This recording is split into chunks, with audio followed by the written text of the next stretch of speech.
Have you ever seen a tornado in a movie and wondered, are they really that big?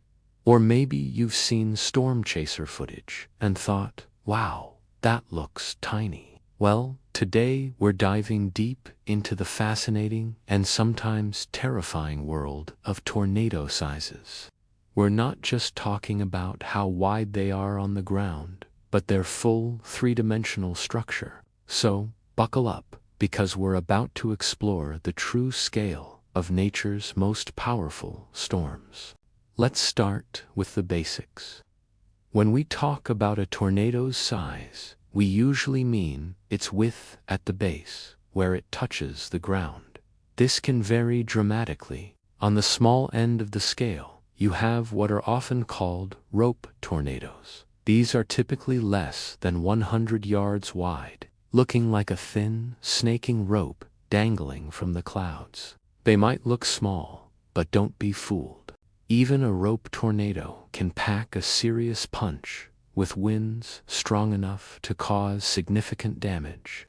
They're often the first stage of a tornado's life cycle, or the last, as the storm begins to weaken and dissipate. Now, let's size up. The average tornado, if there is such a thing, is usually a few hundred yards across. Think about a football field that's about 100 yards. So, an average tornado could be 2 or 3 football fields wide. This is the classic cone or stovepipe shape you might picture in your head. These are the workhorses of the tornado world, capable of producing damage ranging from moderate to severe, depending on their intensity on the enhanced Fujita or EF scale. But of course, nature loves to go to extremes. This is where we get into the giants, the monsters, the wedge tornadoes. A wedge tornado is one that is at least as wide as it is tall.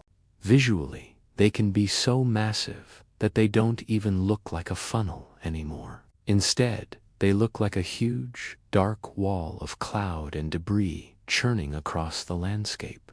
These behemoths can be a mile wide or even wider. Let's put that into perspective. A mile is 1,760 yards. That's more than 17 football fields laid in two. Imagine a spinning vortex of destruction that wide, moving across the ground. The largest tornado ever recorded was the Reno, Oklahoma tornado in 2013. At its peak, its damage path was an incredible 2.6 miles wide. That's over 4,500 yards. It's almost impossible to comprehend that scale. Standing in the middle of that path, you wouldn't even be able to see either edge. It would just be a horrifying, all-encompassing storm. So we've talked about width, the 2D footprint on the ground. But tornadoes are 3D phenomena. What about their height? This is where things get even more interesting, because a tornado is just the visible part of a much larger atmospheric process. The tornado itself is a rotating column of air that extends from the base of a thunderstorm cloud, called a cumulonimbus cloud, down to the ground. The base of these storm clouds can be anywhere from a few hundred feet to a couple of miles above the ground. So, the visible funnel cloud can be thousands of feet tall. Think of the world's tallest building, the Burj Khalifa in Dubai. It's about 2,700 feet tall. A tornado can easily be taller than that, sometimes several times taller. But the tornado's influence extends far beyond what we can see. The funnel cloud we see is made of water droplets, dust, and debris. The actual rotating column of air, the vortex, goes much higher.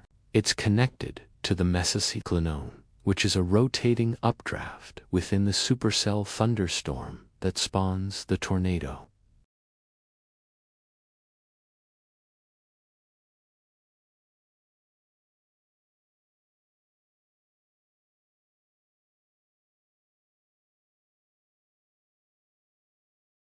So, when you see a tornado, you're really just seeing the very tip of a gigantic, spinning atmospheric engine. The visible funnel might be a mile tall, but the rotating system it's part of can be 10 times that height. It's like seeing the tentacle of a giant octopus, while the massive body remains hidden high up in the clouds. This 3D structure also explains why tornadoes can have such complex and sometimes bizarre behaviors. The shape isn't always a perfect cone or wedge. Sometimes a large tornado can have smaller, more intense vortices rotating within the main circulation. These are called subvortices or suction vortices. They are like mini tornadoes within a tornado. These subvortices can be responsible for the most extreme, localized damage. You might see a house completely destroyed, while the one right next to it is relatively untouched. That's often the work of a suction vortex. They can be just a few dozen yards across, but they contain some of the most violent winds in the entire storm, spinning around the center of the larger parent tornado. From a 3D perspective, they look like smaller, tighter funnels, corkscrewing around the main vortex. It adds another layer of terrifying complexity to the structure of these storms.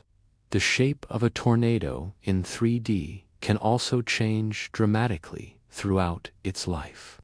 It might start as a thin rope, widen into a powerful cone or wedge, and then, as it weakens, it can stretch out and become thin and ropey again before dissipating.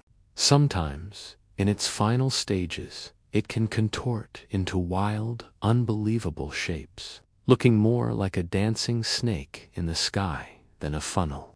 This is the roping out stage, where the tornado's energy supply is being cut off, and the vortex is stretched vertically and becomes unstable. So, to recap the incredible range of tornado sizes, we have widths from less than 100 yards for a rope tornado to an astonishing 2.6 miles for the largest wedge ever recorded, and we have heights where the visible funnel can tower thousands of feet, taller than any skyscraper, while the invisible rotating system it belongs to reaches miles up into the atmosphere.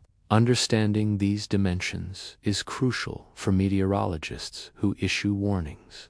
They use Doppler radar to look inside the storm cloud and see the rotation, the mesocyclone, long before a tornado even touches down. They can estimate the size and intensity of this rotation to give people on the ground a better idea of the threat.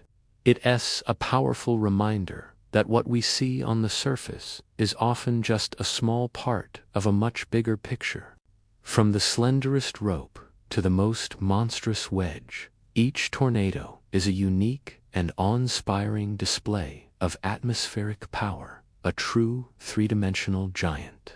It's a field of study that continues to fascinate scientists and humble all of us with the sheer force of nature. Thanks for joining me on this deep dive into the 3D sizes of tornadoes. I hope you found it as fascinating as I do. If you enjoyed this video, please give it a thumbs up and consider subscribing for more content about our amazing and powerful planet. Stay safe, and I'll see you in the next one.